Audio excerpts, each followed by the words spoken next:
He was the man who made it possible for you to talk about your emotions. He opened the eyes of many to how beneficial it was to just simply talk to somebody about their feelings. Now, Freud's findings have lost meaning as his most controversial theories have been disproved. Although these theories have been rightfully disproven, it should not take away from the strides he made by simply just making therapy socially acceptable. Freud explored the human mind to change how we perceive our inner thoughts.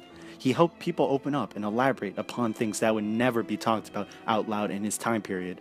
These findings were made possible by the exchange that occurred between Freud and his surroundings at the time.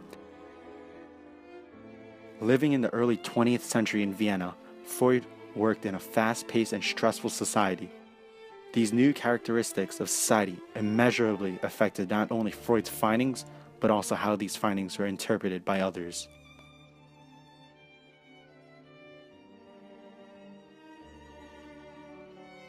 In many ways, Freud's research and intern findings were shaped by his surroundings.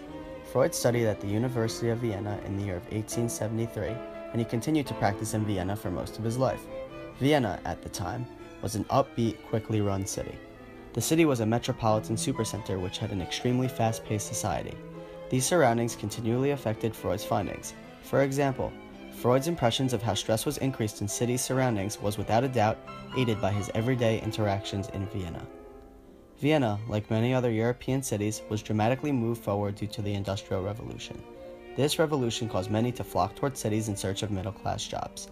These people worked in factories and other manual labor positions, which resulted in the creation of a huge middle-class society in most large cities in Europe. The creation of these societies caused a dense population in Vienna and made many aspire towards working to make money. Due to this transformation, many people ceased to work on farms where they didn't receive an hourly wage and spent many of their hours tending the fields.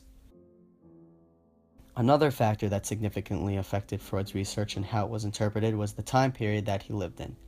Living during the turn of the 20th century, Freud explored topics that at the time were not widely talked about or accepted. An example of this would be his work with sexual preference when it comes to the matter of how children try and find a partner like their mother or father. Furthermore, he explored the Oedipus complex. The Oedipus complex explains the phenomenon of when the son of the family is jealous of his father because he has a sexual desire for his mother.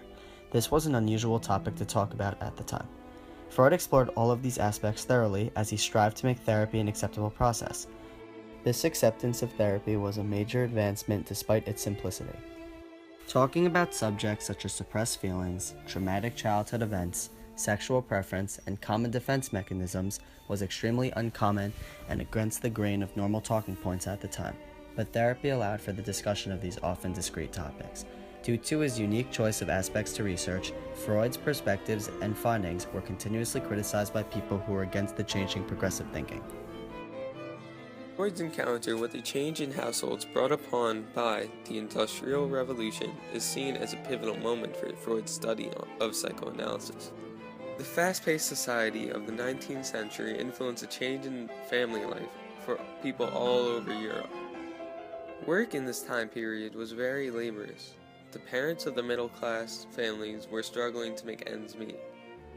Oftentimes, children were forced to work long and difficult hours in order for their families to eat. As a result, a bond and communication between parents and their children was lost. Fathers and mothers were no longer able to pass down any skills to their children due to the change in work life. The lack of communication led to lurking thoughts in the unconscious minds of children. Certain disturbing experiences in work and the lack of a bond between a parent and child led to psychiatric problems later in life. It was necessary for these thoughts to be found and dealt with in order for the patient to better themselves. This change in family life provided the basis for Freud's exploration into his psychoanalytic theory. His main idea of psychoanalysis is a system of physiological theory and therapy that aims to treat mental disorders by investigating the interaction of conscious and unconscious elements in the mind and bringing repressed fears and conflicts back up. He used dream interpretation and free association to find these hidden thoughts of his patients. Joseph Breuer was acknowledged by Sigmund Freud and others as the principal forerunner of psychoanalysis. He was a friend and father figure towards Freud, always considering him as an equal. Breuer proved himself as a paternal figure to Freud by financially supporting him during the years Freud was establishing his family. In 1880, Breuer met a woman who had an exceptional effect on his research. Bertha Pappenheim, who went under the pseudonym Anna O., was a 21-year-old who suffered from a rigid paralysis accompanied by loss of sensation of both extremities on the right side of her body. The same trouble from time to time affected her on the left side. Her eye movements were disturbed and her power of vision was subject to numerous restrictions. She had an aversion to taking nourishment, and on one occasion she was unable to drink for several weeks in spite of tormenting thirst.